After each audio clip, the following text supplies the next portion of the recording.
Salam damai sejahtera dan sukacita di dalam Tuhan kepada Anda semua dimanapun Anda berada.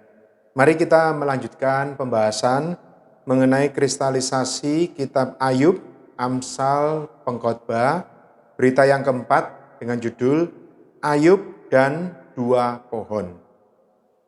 Berita ini melanjutkan berita yang ketiga, bagaimana perbandingan pengalaman Ayub di dalam pengikisan atau penanggulangan oleh Allah dengan pengalaman Rasul Paulus juga di dalam pengikisan dan penanggulangan Allah. Dan kita melihat bagaimana Ayub di dalam awal-awal pengalamannya adalah seorang yang meronta-ronta dan di dalam pikirannya sendiri. Sedangkan Rasul Paulus sejak dia didapatkan oleh Tuhan, betul-betul dia disusun oleh diri Tuhan, sehingga di dalam mengalami pengikisan maupun penanggulangan apapun, dia terima dengan penuh sukacita.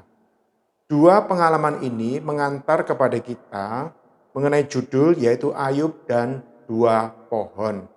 Mari kita lihat Romawi pertama. Dua pohon di dalam kitab Kejadian pasal 2 menunjukkan dua sumber, dua jalan, dua prinsip, dan dua perampungan. Seperti kita ketahui, dua pohon di dalam Kejadian pasal 2 adalah pohon kehidupan dan pohon pengetahuan tentang yang baik dan jahat.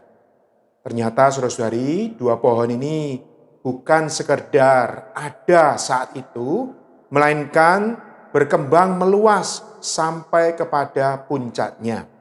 Maka dari dua pohon yang ada di dalam kitab Kejadian ini, kita bisa menunjukkan dua sumber, dua jalan, dua prinsip, dan dua perampungan. Mari kita lihat ayat Alkitab, Kejadian pasal 2, ayat 9 dan 17. Lalu Tuhan Allah menumbuhkan berbagai-bagai pohon dari bumi yang menarik dan yang baik untuk dimakan buahnya. Dan pohon kehidupan di tengah-tengah taman itu, serta pohon pengetahuan tentang yang baik dan yang jahat. Tetapi pohon pengetahuan tentang yang baik dan yang jahat itu, janganlah kau makan buahnya, sebab pada hari engkau memakannya, pastilah engkau mati. Di dalam Wahyu pasal 20 ayat 10, dan iblis yang menyesatkan mereka dilemparkan ke dalam lautan api dan belerang, yaitu tempat binatang dan nabi palsu itu. Dan mereka disiksa siang malam sampai selama-lamanya. Wahyu pasal 22 ayat 1-2, lalu ia menunjukkan kepadaku sungai air kehidupan yang jernih bagaikan kristal dan mengalir keluar dari takhta Allah dan takhta anak domba itu. Di tengah-tengah jalan kota itu, yaitu di seberang menyeberang sungai itu, ada pohon-pohon kehidupan yang berbuah 12 kali, tiap-tiap bulan sekali. Dan daun pohon-pohon itu dipakai untuk menyembuhkan bangsa-bangsa. Serangkaian ayat-ayat ini, mari kita melihat poin-poinnya. Pohon hayat menandakan Allah Tritunggal sebagai hayat bagi manusia. Pohon pengetahuan tentang yang baik dan jahat menandakan Satan sebagai maut bagi manusia. Di dalam awal kitab Kejadian, Tuhan dengan jelas, dengan tegas mengatakan kepada manusia saat itu, supaya makan pohon hayat atau pohon kehidupan, supaya mereka bisa mendapatkan hidup Allah sendiri. Sedangkan Allah juga memperingatkan, jangan makan pohon pengetahuan tentang yang baik dan yang jahat, karena saat mereka makan pohon pengetahuan itu, maka akan mati. Maka di sini katakan pohon hayat ini adalah menandakan Allah Tritunggal sendiri. Allah yang menjadikan, Allah yang menanam, dan akhirnya ekspresinya yang menunjukkan kalau Allah yang menanam Allah Bapa, dan ekspresinya dari pohon hayat itu adalah Allah Putra, dan buah dari pohon hayat boleh katakan itu adalah Allah Roh. Maka boleh katakan pohon hayat menunjukkan Allah Tritunggal. Pohon hayat juga adalah sumber manusia yang mencari Allah. Sekarang kita bicara sumber. Sedangkan pohon pengetahuan tentang yang baik dan jahat adalah sumber manusia yang mengikuti Satan sebagai racun maut. Di dalam Yohanes pasal 1 ayat 4, Rasul Yohanes mengatakan di dalam Dia, di dalam Allah, di dalam Kristus ada hayat. Sedangkan di dalam Yohanes pasal 8 ayat 44, ini adalah teguran Tuhan kepada kaum agamawan orang Farisi waktu itu, di mana mereka secara luaran memiliki kitab Taurat, tetapi di dalam hatinya tidak mencari Tuhan, tidak mengikuti Tuhan. Sebaliknya mereka hanya memiliki pengetahuan. Itulah sumber yang berasal dari pohon pengetahuan, dan hasilnya adalah kaum agama menentang Tuhan, menganiaya Tuhan. Itulah yang dikatakan di sini, mengikuti Satan menjadi racun di dalam mereka. Saudara-saudari, ini juga menjadi peringatan bagi kita. Adakah kita ini menjadikan pohon hayat sebagai sumber kita, supaya kita mendapatkan diri Allah? Pohon hayat sebagai jalan, sekarang kita bicara jalan, adalah jalan manusia mencari, mendapatkan, dan menikmati Allah. Sedangkan pohon pengetahuan tentang yang baik dan jahat adalah sebagai jalan mengikuti Satan. Di dalam Matius pasal 7 ayat 13 dan 14, ini Tuhan mengatakan, masuklah melalui pintu yang sempit itu, karena lebarlah pintu dan luaslah jalan yang menuju kepada kebinasaan, dan banyak orang yang masuk melaluinya. Karena sempitlah pintu dan sesaklah jalan yang menuju kepada kehidupan, dan sedikit orang yang mendapatinya. Saudara-saudari, ternyata jalan pohon hayat ini adalah jalan yang sempit, pintu yang sesak. Artinya apa? Membutuhkan satu pengikisan dari alamiah kita. Sedangkan pohon pengetahuan ini terbuka satu jalan yang lebar, yaitu membiarkan diri ini diekspos, ya, menjadi satu kebanggaan diri. Ini semua tersembunyi, yaitu sifat dari si jahat. Selanjutnya pohon hayat menunjukkan prinsip manusia yang bergantung kepada Allah. Sekarang adalah masalah prinsip. Sedangkan pohon pengetahuan tentang yang baik dan jahat menunjukkan prinsip merdeka dari Allah. Di dalam Kejadian pasal 4, ini adalah kisah mengenai dua orang yang mempersembahkan kepada Allah, yaitu Habel, ya, dan Kain. Dan kita tahu bagaimana persembahan Habel diperkenan oleh Allah, sedangkan persembahan Kain ditolak. Padahal Kain mempersembahkan hasil yang terbaik dari tanah, sedangkan Habel mempersembahkan kurban dari binatang, dari kambing domba. Ini apa, saudara-saudari? Kita bisa melihat persembahan Habel diterima karena prinsip Habel bersandar kepada Allah. Dia bersandar kepada penebusan Allah. Ada darah yang tercurah. Sedangkan Kain, dia mempersembahkan dengan kebanggaan diri. Tanah yang sebelumnya Allah sudah mengatakan pada manusia Adam, bahkan tanah ini akan terkutuk, akan berpeluh. Kain ingin membuktikan bahwa dia mampu tanah yang dikutuk ini menghasilkan sesuatu yang terbaik. Dan betul terjadi.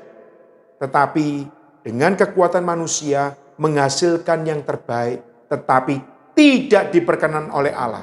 Sama sekali ditolak oleh Allah. Inilah kita lihat Habel prinsip hayat, sedangkan Kain prinsip pohon pengetahuan tentang yang baik dan jahat. Di dalam Yeremia pasal 17, Yeremia pasal 17 ayat 5 sampai 8, ya, saya bacakan Yeremia pasal 17, ya, ayat yang ke-5 sampai 8 dan ayat ke-7. Diberkatilah orang yang mengandalkan Tuhan, yang menaruh harapannya pada Tuhan. Ia akan seperti pohon yang ditanam di tepi air, yang merambatkan akar-akarnya ke tepi batang air, dan yang tidak mengalami datangnya panas terik, yang daunnya tetap hijau, yang tidak khawatir dalam tahun kering, dan yang tidak berhenti menghasilkan buah. Saudara-saudari, berbahagialah Anda dan saya jika kita bersandar kepada pohon hayat, adalah memiliki prinsip yang bergantung kepada Allah. Kita tidak bisa merdeka dari Allah. Begitu merdeka dari Allah, maka prinsip yang kita dapatkan adalah prinsip mengikuti Satan. Selanjutnya mengenai perampungan. Pohon hayat rampung akhir dalam Yerusalem baru.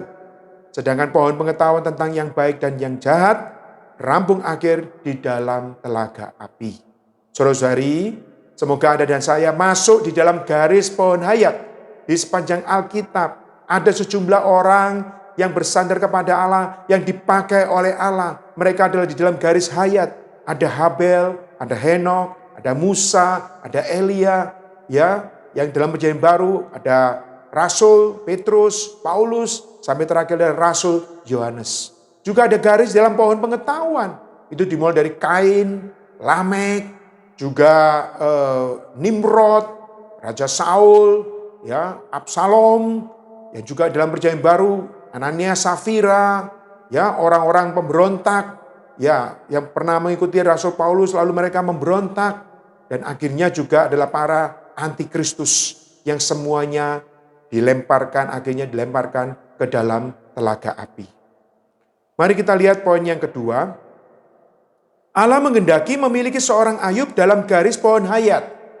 Saudara-saudari, kalau kita melihat kisah Ayub, di awalnya kita lihat bagaimana Ayub yang sempurna, bahkan dipuji oleh Allah. Tetapi saat Allah mengizinkan Ayub mengalami penanggulangan, maka kita lihat sosok Ayub di dalam garis pohon pengetahuan tentang yang baik dan yang jahat. Sampai pada saatnya di pasal 38, bagaimana Allah berfirman secara langsung, maka terjadi perubahan di atas diri Ayub. Ayub berpindah dari pohon pengetahuan tentang yang baik dan yang jahat, beralih kepada pohon hayat. Beralih kepada bersandar kepada Allah. Di dalam Ayub pasal 4 ayat 7-8 dikatakan, camkanlah ini, siapa binasa dengan tidak bersalah, dan di manakah orang yang jujur dipunahkan? Yang telah kulihat ialah bahwa orang yang membajak kejahatan dan menabur kesusahan, ia menuainya juga. Inilah awal-awal, yaitu sosok Ayub yang di dalam pohon pengetahuan tentang yang baik dan yang jahat. Ayub pasal 42 ayat 5-6, hanya dari kata orang saja aku mendengar tentang engkau, tetapi sekarang mataku sendiri memandang engkau. Oleh sebab itu, aku mencabut perkataanku dan dengan menyesal aku duduk dalam debu dan abu. Inilah Ayub setelah menerima firman Allah secara langsung, ada satu pengubahan di atas dirinya. Sampai di akhir kitab Ayub, Ayub menjadi seorang yang berpindah, masuk ke dalam prinsip pohon hayat, bersandar kepada Allah, maka seluruh hidupnya mengalami pengubahan. Dia bukan lagi orang yang berdebat, melainkan orang yang duduk, menyesal, menjadi seorang pendoa, mendoakan teman-temannya. Logika Ayub dan teman-temannya, ini di awalnya ya, adalah menurut garis pohon pengetahuan tentang yang baik dan jahat. Hanya perdebatan benar dan salah, tidak mengenal ekonomi Allah dalam hayat. Dimulai dari Ayub pasal 2 ayat 11 sampai pasal 32 ayat 1. Ditambah dengan salah satu temannya namanya Elihu. Ya, sampai berakhir pasal 37. Isinya adalah pohon pengetahuan tentang yang baik dan jahat. Mencari benar salah. Teman-teman Ayub menyalahkan Ayub, sebaliknya Ayub membenarkan diri. Tujuan Allah menanggulangi Ayub adalah untuk memindahkan Ayub dari jalan baik dan jahat kepada jalan hayat, agar ia mendapatkan Allah sampai tingkat yang paling penuh. Allah bukan menghukum Ayub, Allah bukan membenci Ayub, tapi Allah sangat mengasihi Ayub.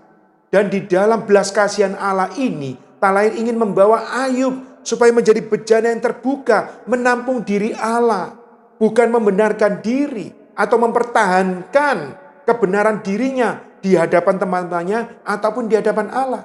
Tidak, Allah ingin supaya Ayub menerima, menampung diri Allah.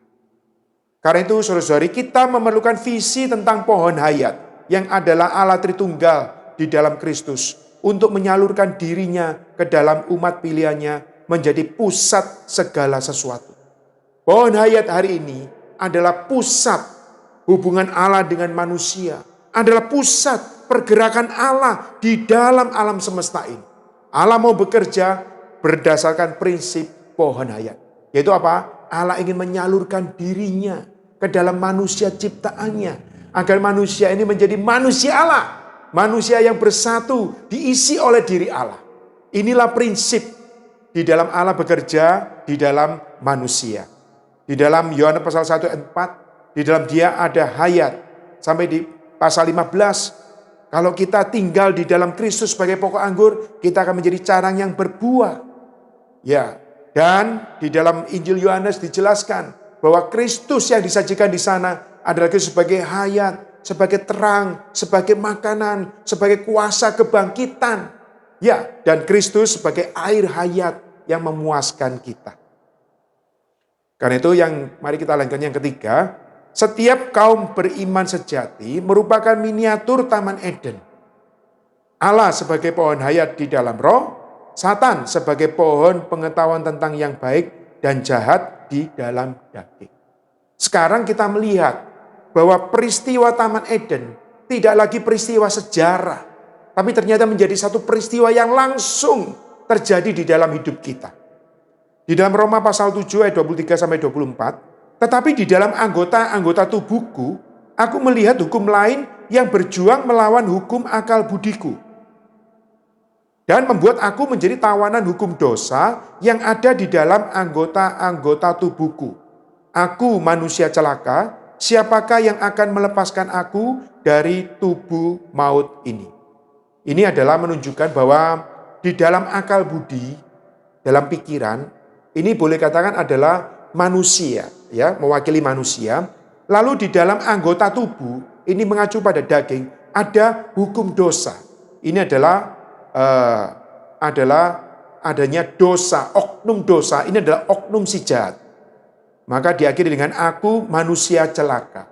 Selanjutnya dalam Roma pasal 8 ayat 2, roh, atau dengan tegasnya, hukum roh yang memberi hidup telah memerdekakan kamu dalam Kristus dari hukum dosa dan hukum maut. Ada hukum roh. Hukum roh ini ada di dalam roh kita. Maka dua pohon hari ini telah menjadi dua prinsip kehidupan. Pohon hayat adalah mengontak Allah, bersatu dengan Allah di dalam roh kita. Pohon pengetahuan tentang yang baik dan jahat adalah mengontak Satan di dalam daging. Ini ya, karena itu kita ini ada di tengah-tengah, saudara-saudari. Kalau pikiran kita menurut Roma pasal 8 ayat 2 dan ayat 6, kalau kita menaruh pikiran kita di atas roh, maka kita akan mengalami hidup dan damai sejahtera. Kalau kita menaruh pikiran kita di atas daging, maka akan mengalami maut. Dengan kata lain, kalau kita bersandar kepada prinsip pohon hayat Allah di dalam roh kita, Anda dan saya akan mengalami hayat dan damai sejahtera. Di dalam kehidupan gereja, kehidupan keluarga, dalam menghadapi permasalahan, dua prinsip ini tetap berlaku menjadi pilihan kita. Di dalam buku FKKP banyak memberikan contoh, baik peristiwa kecil, mungkin di dalam komunikasi antar suami istri, orang tua dengan anak, di dalam penghidupan pekerjaan, antara karyawan atau antara majikan dengan karyawannya. Saudara-saudari, dua pohon ini menjadi dua prinsip. Orang dunia hari ini memakai prinsip pohon pengetahuan tentang yang baik dan yang jahat. Mereka selalu memakai prinsip baik atau buruk, benar atau salah, siapa yang benar, siapa yang salah, tanpa memedulikan perasaan batini. Sedangkan kita adalah anak-anak Allah, saudara-saudari, kita diajak untuk bersandar pada prinsip pohon hayat, yaitu mengontaki Allah di dalam roh kita. Kita masuk ke dalam alam rohani, sehingga di dalam kita mengatasi setiap permasalahan. Di dalam kita ada satu kekuatan hayat, ada damai sejahtera. Sehingga permasalahan ini membawa semuanya menjadi tenang. Dan orang-orang yang kita ajak adalah orang-orang yang kita bawa kepada Tuhan untuk menikmati diri Tuhan. Dengan demikian kita bisa menghardik, kita bisa menghancurkan dari prinsip pohon pengetahuan tentang yang baik dan jahat ini. Keperluan kita yang mendesak adalah memilih jalan hayat. Prinsip hayat agar kita memiliki hayat, kebangkitan, terang, kuasa kebangkitan, sukacita, damai sejahtera, sehingga maksud hati Allah dapat tergenapi. Saudara-saudari, di masa pandemi ini, kalau kita lihat situasi belakang ini, banyak kali, seringkali bisa membuat orang kembali masuk ke dalam prinsip pohon pengetahuan tentang yang baik dan yang jahat. di dalam etika, di dalam masalah aturan, di dalam masalah kebudayaan. Tetapi ada dan saya, dengan berita ini, cepat-cepatlah kita kembali ke dalam roh. Sesungguhnya saudara-saudari, jarak antara pohon hayat dengan pohon pengantin begitu tipis. Saat kita berdoa, menikmati Tuhan, kita menerima pohon hayat. Tapi bisa juga kita bisa diselewengkan dengan gadget kita, dengan lingkungan kita. Kita bisa diseret kepada prinsip pohon pengetahuan. Tapi puji Tuhan, Allah kita di dalam perasaan batin ini seringkali berbicara, mari kembali ke dalam roh. Mari berjumpa dengan Tuhan. Mari bersatu dengan Tuhan. Mari bersatu dengan firman Tuhan. Sehingga kita bisa dengan prinsip hayat. Kita dengan tenang menghasilkan terang. Dalam perkataan ada terang. Di dalam tindakan Tuhan mengatakan jadilah terang dunia. Kota yang terletak di atas gunung. Sehingga kita juga ada kuasa kebangkitan yang mengalahkan maut. Juga ada sukacita, ada damai sejahtera. Sehingga saudara-saudari, maksud hati Allah yaitu ekonomi Allah. Allah menyalurkan dirinya ke dalam Anda dan saya bisa tergenapi dan kita semua boleh menjadi ekspresi Allah itu sendiri. Semoga dua pohon ini menjadi terang bagi kita dan ada satu keputusan yang tepat yaitu saya mau memilih pohon hayat di dalam hidup saya. Tuhan merahmati kita semua. Amin.